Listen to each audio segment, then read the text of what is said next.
नमस्कार साथियों, आपके अपने YouTube channel as motivational study पर। तो साथियों, आज सेशन हम चर्चा करेंगे आपके एसएससी एमटीएस के प्रीवियस क्वेश्चन और काफ़ी इंपॉर्टेंट क्वेश्चन।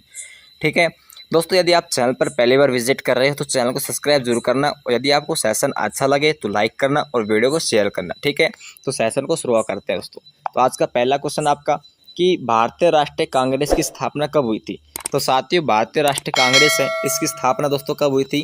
तो ये हुई दोस्तों आपकी 1885 में। ठीक है, अब देखो यहाँ से आपके एसएससी किस प्रकार से आपसे क्वेश्चन पूछ सकते हैं। तो इसके जो अन्य इंपॉर्टेंट कीवर्ड है, आपके अन्य इंपॉर्टेंट जो फैक्ट हैं, ये हम इस वीडियो में क्लियर करने वाले हैं। देखो दोस्तों, जो आपकी भारतीय राष्ट्रीय कांग्रेस की स्थापना 1885 में ए.ओ. ह्यूम, ठीक है, एलन ऑक्टिवियन ह्यूम द्वारा की गई थी।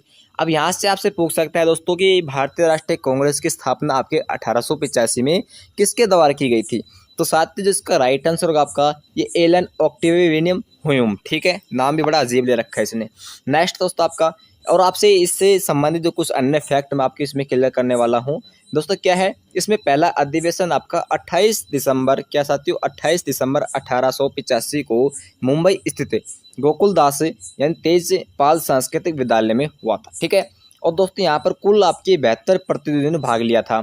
अध्यक्षता किसने की दोस्तों, यहाँ पर व्योम चंद्र बनर्जी ने इसकी अध्यक्षता की थी। प्रथम महासचिव दोस्तों, इसके मैंने आपको बताया किसकी अध्यक्षता में आपकी जो कांग्रेस स्थापना हुई थी, ये दोस्तों ए.ओ. ह्यूम ने। ठीक है, अब साथियों इसके समय वायसराय कौन था, ये काफ़ी इंपॉर्टेंट है आपका। ठीक है, कि भाई आपका जब ये क्या आपका जब प्रथम राष्ट्रीय कांग्रेस स्थापना हुई थी, इस समय दोस्तों वायसराय कौन था। तो साथियों इस समय जो वायसराय था आपका लॉर्ड डल्फरिन। ठीक है, आपका कब से कब तक था दोस्तों, तो ये दोस्तों 1884 से 1888 तक। ठीक है, ये आपका जो कीवर्ड दोस्तों, ये लाइन आपकी काफ़ी इंपॉर्टेंट है।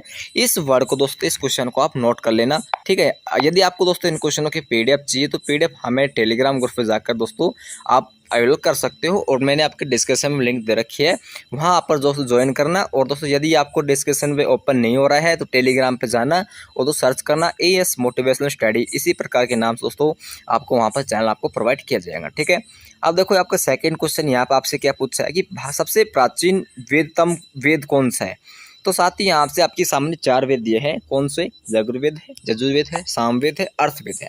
अब देखो इसमें चलो वेदों की बात आ गई तो मैं आपको बता देता हूँ इसमें डिटेल खोलकर क्या क्या आपसे पूछ सकता है एग्जामिनर कि सर वेदों की संख्या आपकी 4 है। बिल्कुल सर, यजुर्वेद, यजुर्वेद, सामवेद, अर्थवेद, बिल्कुल सर राइट है सर। अगर हम बात करें सर इसमें यजुर्वेद में कुल मंडल आपके 10 हैं। ठीक है, कुल स्तुत आपकी 1028 है। कुल रचनाएं आपके दोस्तों 10,552 है। ठीक है, यहाँ पर दोस्तों आपकी यजुर्वेद के 10वें मंडल में शूद्र का उल्लेख मिलता है। अब यहाँ से दोस्तों ये लाइन जो आपकी मैंने अभी बताई आपको, ये लाइन दोस्तों आपके लिए काफ़ी इंपॉर्टेंट रहती है दोस्तों, क्योंकि यहाँ पर दोस्तों आपके इस प्रकार से पूछ सकता है कि यहाँ पर कौन से वेद में कौन से मंडल में दोस्तों आपके शूद्र का उल्लेख मिलता है। तो याद जैसे इस प्रकार से आप ऐसे याद कर सकते हैं कि यजुर्वेद के 10वें मंडल दोस्तों, यजुर्वेद के 10वें मंडल में शूद्र का उल्लेख मिलता है। ठीक है, और ये जो तीनों वर्ड है ना, ये काफ़ी इंपॉर्टेंट रहने वाले हैं, क्योंकि दोस्तों एसएससी एमटीएस इसी प्रकार की इसी तरह से डीप में जाकर आपसे क्वेश्चन पूछने वाले हैं। ठीक है, देखो ऊपर का तो सबको याद होता है, लेकिन जो थोड़ा ज़्यादा डीप में जाता है ना, थोड़ा उसको भी आप जीके जीएस देखो यार। अगर आपको जीके जीएस में, अगर आपको एसएससी एमटीएस में पकड़ लेनी है, एसएससी एमटीएस को सक्सेस यानी ज्वाइन करना है, तो देखो साफ बात है जीके पर आपको फोकस करना पड़ेगा। ठीक है, और आपको जीके बेहतर है तो आपको सिलेक्शन पे कोई नहीं रोक सकता। तो देखो यस में आपको इसमें नेक्स्ट लाइन में क्या बताया मैंने कि यजुर्वेद में 9वें मंडल में सोम देवता का उल्लेख मिलता है। सर ये आपसे एक सोम देवता पूछ सकता है। और दोस्तों गोत्र शब्द का सर्वप्रथम उल्लेख आपके यजुर्वेद में हुआ था। ठीक है, जो आप पूछते हैं दोस्तों गोत्र, ठीक है, तो गोत्र शब्द का दोस्तों आपका सर्वप्रथम जो उल्लेख है ये आपकी यजुर्वेद में हुआ साथियों। अब देखो आपका नेक्स्ट क्वेश्चन साथियों, आपका तीसरा क्वेश्चन क्या है कि वास्को डी गामा जो भारत किस वर्ष लौटा था। तो साथियों वास्को डी जो गामा है ये भारत में दोस्तों आपकी जो आपका 20 मई 1998 में, सॉरी 20 मई 1498 में दोस्तों ये भारत आया था। ठीक है, अब देखो यहाँ पर वास्को डी गामा भारत आ चुका है। अब भारत किस प्रकार से आया, क्या समुद्र से होकर आया या फिर रास्ते से बाज किया था। देखो मैं आपको बताता हूँ इसमें से क्या क्या है कि किसके समय में ये भारत आया, ये भी देखो आपके लिए काफ़ी इंपॉर्टेंट है। क्या है कि वास्को डी गामा गुजराती, ठीक है, वास्को डी गामा गुजराती पथ प्रदर्शन अहमद इब्न मजीद की सहायता से भारत के पश्चिमी तट के स्थित बंदरगाह काली कट पर 220 मई 1498 में पहुंच गया था सर। और वहाँ पहुंचकर नए समुद्री मार्ग की खोज की है। सर आपसे ये क्वेश्चन काफ़ी इंपॉर्टेंट बन गया है। क्या बन गया है कि समुद्री मार्ग की खोज किसने की थी? तो साथ ही यहाँ पर भारत की समुद्री मार्ग खोज आपकी वास्को डी गामा ने की थी, ठीक है। और काली तट के तत्कालीन शासक जमोरियन के वास्को डी गामा का स्वागत किया था। ओहो, किसने किया था वास्को डी गामा का स्वागत दोस्तों? ये क्या था आपके जमोरियन ने, ठीक है। जमोरियन दोस्तों वास्को डी गामा के यहाँ पर स्वागत भी हुआ था, ठीक है। हम चलते हैं आपके चौथा क्वेश्चन दोस्तों। चौथा क्वेश्चन आपसे क्या पूछा है कि भारत में सबसे ऊंची पर्वत चोटी कौन सी है? तो साथियों आपकी गॉडविन आस्टिन के 2 यानी बोलते हैं भारत की जो आपकी है दोस्तों सबसे ऊंची चोटी है। इसमें गॉडविन की अगर बात करें ऊंचाई की दोस्तों 8611 मीटर आपकी गॉडविन आस्टिन की ऊंचाई दोस्तों। कंचनजंगा की बात करें हम दोस्तों, कंचनजंगा आपकी दोस्तों 8598 है। नंगा पर्वत दोस्तों आपका 8126 है। नंदा देवी दोस्तों आपकी 1817 है। आपकी कमेंट पर्वत दोस्तों आपका है दोस्तों कितना है पर्वत ये आपका 7756 है। और दोस्तों अन्नापूर्ण पर्वत आपका 78 मीटर है, ठीक है। ये अब मैंने आपको अन्य जानकारी दी है, ये जानकारी आपके लिए काफ़ी इंपॉर्टेंट रहने वाले साथियों, ठीक है।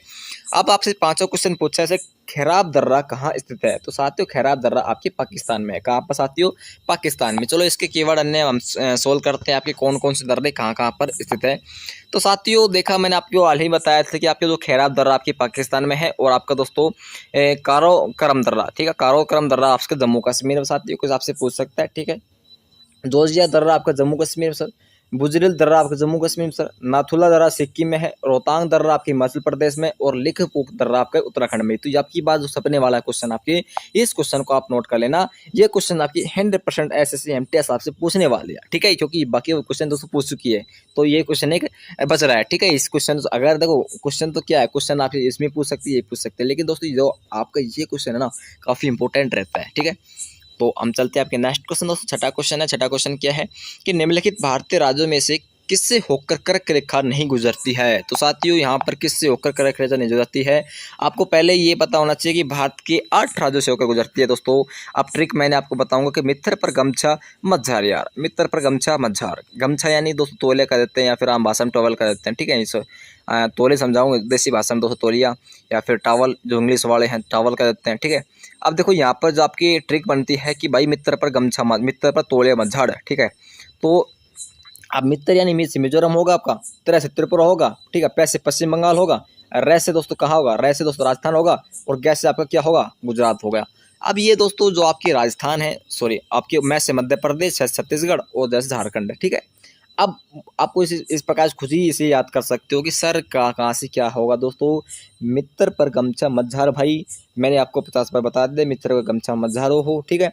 तो यानी मी से मिजोरम हो गया, त्र से त्रिपुरा हो गया, पै से पश्चिम बंगाल हो गया, रै से राजस्थान हो गया, गै से गुजरात हो गया, मैं से मध्य प्रदेश, और छः छत्तीसगढ़, और झा से झारखंड। तो साथियों कैसी लगी ट्रिक तो मुझे कमेंट बॉक्स बताना कि जल्दी से किस किस ने मित्र पर गमछा नहीं जा रहा है, तो जो भी बताना है मेरे को, ठीक है।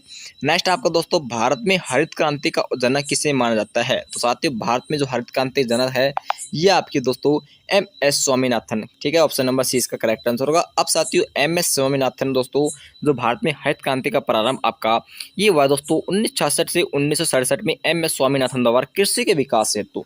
अब यहाँ से दोस्तों हरित क्रांति के संबंध आपको कृषि के विकास हेतु यानी कृषि संबंध दोस्तों, ये क्वेश्चन आपकी काफी इंपॉर्टेंट रहने वाला है, ठीक है। इस क्वेश्चन को हल्के मत लेना दोस्तों। ये क्वेश्चन दोस्तों आपसे इस प्रकार से पूछ सकता है कि एसएससी एमटीएस जो हरित क्रांति किस संबंध है। तो साथ ही हरित क्रांति जो प्रभावित फसल आपकी गेहूं है यानी कृषि है, तो कृषि में कुछ भी हो सकते हैं, ठीक है। यहाँ पे जो प्रभावित फसल आपकी गेहूं है, ठीक है। तो सेशन कैसा लगा दोस्तों? यदि अच्छा लगा तो लाइक करना है और चैनल को सब्सक्राइब करना है, और अभी तक आपने टेलीग्राम ग्रुप से ज्वाइन नहीं किए हो तो जल्दी जाकर टेलीग्राम ग्रुप से जल्दी ज्वाइन करना।